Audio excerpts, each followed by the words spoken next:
নমস্কার বন্ধুরা, আপনারা দেখছেন পারফেক্ট পলিটিক্স, সাদা বাংলায় রাজনীতির কথা। ভাইপো কি এবার বিদেশে পালাতে চাইছে? বিদেশে পালানোর কোনো ছক কি ভাইপো কষছে? এরকমই কিন্তু একটা প্রশ্ন সোশ্যাল মিডিয়ায় এখন ঘোরাফেরা করছে। কেননা অভিষেক ব্যানার্জি হাইকোর্টের দ্বারস্থ হয়েছেন। হাইকোর্টের দ্বারস্থ হয়ে তিনি আবেদন করেছেন যে তাকে অবিলম্বে 7 দিনের জন্য বিদেশে যেতে হবে। এখন এই যে 7 দিনের জন্য বিদেশে তিনি কিসের জন্য যাবেন?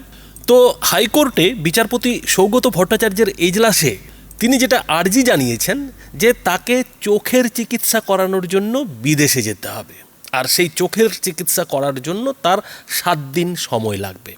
আর এই খবরটা বাজারে প্রচার হতেই সোশ্যাল মিডিয়ায় নানা জনে নানা প্রশ্ন তুলছে যে ভাইপোও কি তাহলে শেষ পর্যন্ত ওই গরু পাচারকারী, কয়লা পাচারকারী বিনয় মিশ্রের মতো কোনো দ্বীপরাষ্ট্রে পালিয়ে যাওয়ার ছক কষছে না তো? আর এমন প্রশ্ন মানুষের মনে স্বাভাবিক কারণেই উঠছে, কেননা এই মুহূর্তে অভিষেক ব্যানার্জির বিরুদ্ধে একাধিক মামলা চলছে। একাধিক মামলায় কিন্তু তাকে লাগাতার পরপর জিজ্ঞাসাবাদের জন্য ডাকা হচ্ছে।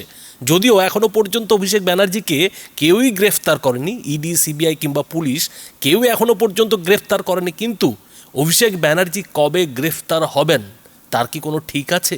অনেকে তো বলছেন যে সময়ের অপেক্ষা, অভিষেক ব্যানার্জির গ্রেফতারি সময়ের অপেক্ষা, আর সেই সময়টা এলো বলে।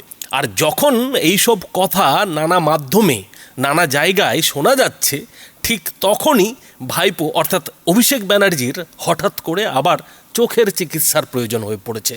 আর সেই জন্যই তিনি আদালতের দ্বারস্থ হয়েছেন যে তাকে 7 দিনের জন্য ছুটি দেওয়া হোক। এমনি এমনি তো তিনি যেতে পারবেন না, কেননা তার বিরুদ্ধে মামলা চলছে। ফলে তিনি আদালতের রক্ষা কবচ নিয়ে এবার বিদেশে যেতে চাইছেন। কিন্তু প্রশ্ন যেটা উঠছে যে এবার বিদেশে গেলে তিনি ফিরবেন তো?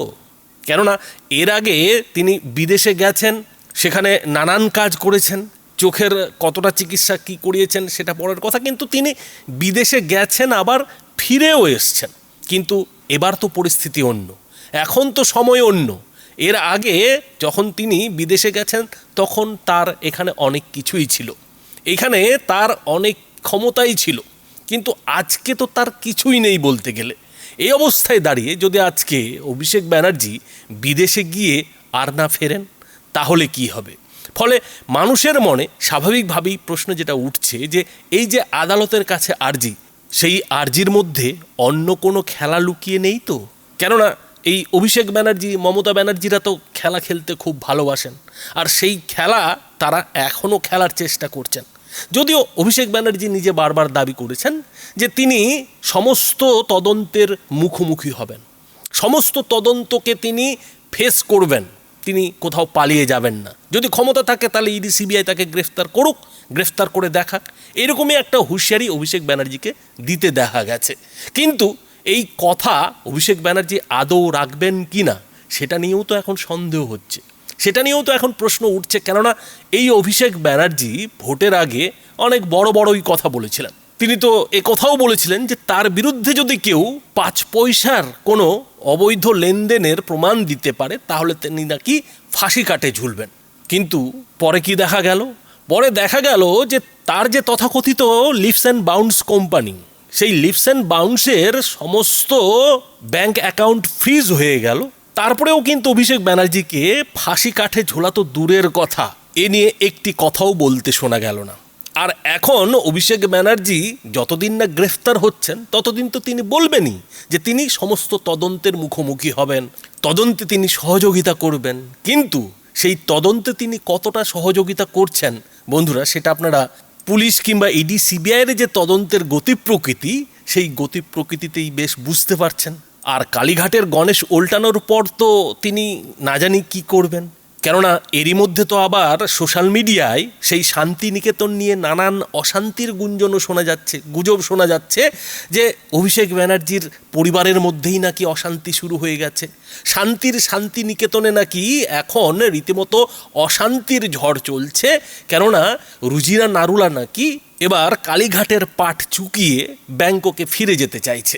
এখন হতে পারে যে পুরোটাই গুজব, আবার এটাও তো কথাই আছে না যে যা রটে কিছুটা হলেও তো তা বটে।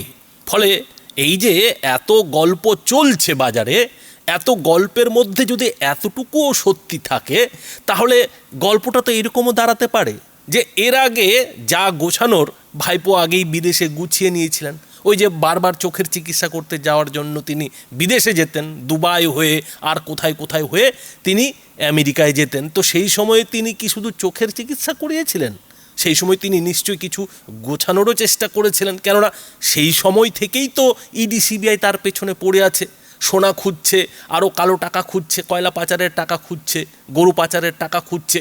আর সেই টাকা যে ভাইপোর আছে সে বিষয়ে কোনো সন্দেহ নেই, কেননা গণেশ উল্টে যাওয়ার পরেও যেভাবে ভাইপো হেলিকপ্টার ব্যবহার করছে, তাতে তো একটা জিনিস পরিষ্কার যে হেলিকপ্টারে চড়ার মতো পয়সা এখনও ভাইপোর পকেটে আছে। কিন্তু সেই পয়সা কোথা থেকে আসছে, কোথায় রাখা হয়েছে, সেটাই তো সব থেকে বড় প্রশ্ন। আর এই প্রশ্নেরই তদন্তকারীরা উত্তর খোঁজার চেষ্টা করছে। আর যখন এই সব প্রশ্নের উত্তর খোঁজার চেষ্টা করছে, ঠিক তখনই আবার ভাইপোর চোখ খারাপ হয়ে যাচ্ছে।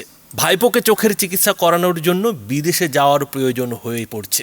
আচ্ছা, এমনটাও তো হতে পারে, মানে অনেকেই যেটা বলছে যে একদিকে রুজিনা নারুলা ব্যাংককে চলে গেলেন, আর এদিকে অভিষেক ব্যানার্জি বিদেশে গিয়ে চুপ করে বসে থাকলেন।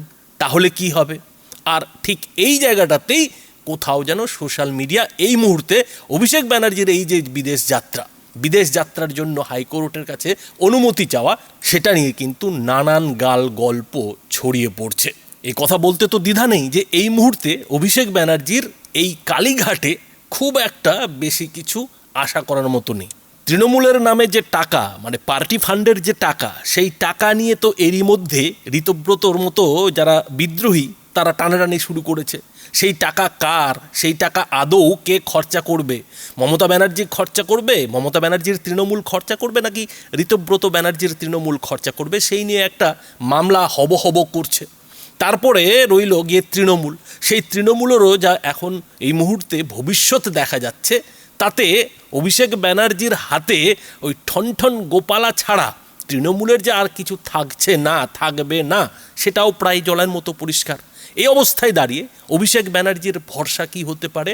তার ভরসা একটাই হতে পারে যে এতদিন তিনি যা রোজগার করেছেন, সেই রোজগার করা পয়সাই এখন অভিষেক ব্যানার্জির ভরসা হতে পারে। আর সেই রোজগার করা পয়সা যদি এদেশে না থেকে বিদেশে থাকে, যেমনটা কি না অনেকেই বলছেন, অনেকেই ভাবছেন, সেটা যদি হয়, তাহলে অভিষেক ব্যানার্জির কিছুদিনের জন্য ওই দ্বীপরাষ্ট্রে গিয়ে গা ঢাকা দিয়ে থাকাটা কি খুব তাজ্জবের ব্যাপার হবে? আর আমাদের দেশের যেভাবে রাজনীতি কিংবা আইন, সেই রাজনীতি এবং আইনের ক্ষেত্রে কেউ একবার যদি বিদেশে চলে যায়, কেউ যদি বিদেশে একবার পালিয়ে যায়, তাকে আবার এদেশে ফিরিয়ে এনে আইনের মুখোমুখি করা, বিচার ব্যবস্থার সামনে নিয়ে গিয়ে দাঁড় করানোর যে কত কঠিন ব্যাপার, সেটা তো তৃণমূলীরাই ভালো মতো জানে। যে কিভাবে নীরব মোদী কিংবা বিজয় মাল্যরা একবার এ দেশ ছাড়ার পর আর এমুখো হয়নি, এ দেশের সরকার তাদের আর টিকিও ছুঁতে পারেনি। ফলে এই যে হঠাৎ করে অভিষেক ব্যানার্জির চোখের চিকিৎসা করানোর জন্য বিদেশ যাত্রা, তাতে তো নানা জনে নানা কথা বলবেই। তবে হ্যাঁ, এটাও হতে পারে যে অভিষেক ব্যানার্জি সত্যিই তার চোখের চিকিৎসার জন্য বিদেশে যেতে চাইছে, কিন্তু সেটা কেন এই সময়ে, সেটাই হচ্ছে সব থেকে বড় প্রশ্ন। তো বন্ধুরা, এই বিষয়ে আপনাদের মতামত কি? আপনাদের মতামত অবশ্যই এই ভিডিওটির নিচে কমেন্ট বক্সে লিখে জানাবেন। ধন্যবাদ।